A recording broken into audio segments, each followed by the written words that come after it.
Добрый вечер, это новости 24, в студии Лейла Цурова.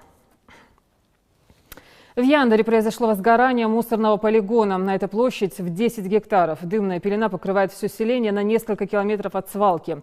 По округе ощущается едкий запах. К тушению еще вчера приступили МЧС, ЖКХ Назрани и Карабулака. Репортаж Хади Добреевой. 10 мусорных гектаров, дым на всю округу. Постоянное самовозгорание на этой свалке – дело привычное. Этому полигону уже 15 лет. И практически безостановочно каждый день мусор здесь горит столько же лет. Тушить уже традиционное мусорное возгорание здесь начали еще вчера. Да только конца и края тлеющим залежам пока не видно.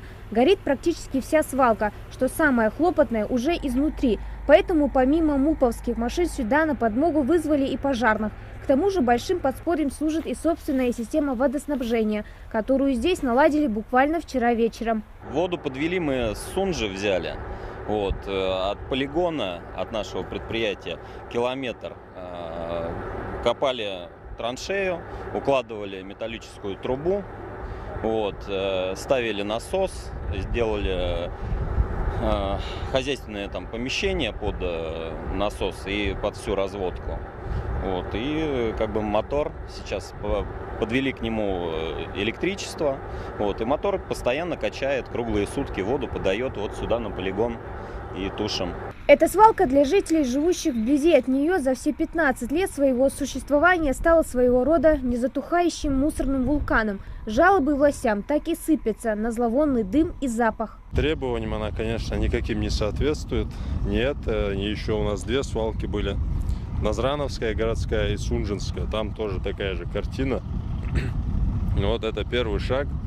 Решили начать с самой проблемной, чтобы навести здесь в первую очередь порядок.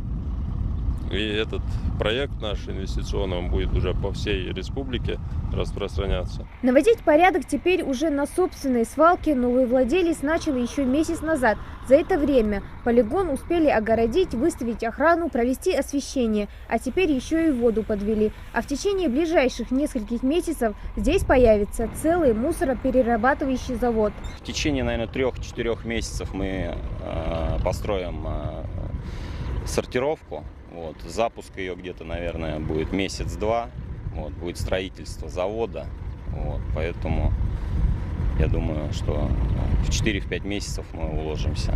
Всего по республике планируется построить 5 таких полигонов в разных районах. Благодаря им жителям придется забыть не только о мусорном дыме и запахе, но и о собственных вредных привычках – устраивать свалки, где заблагорассудится.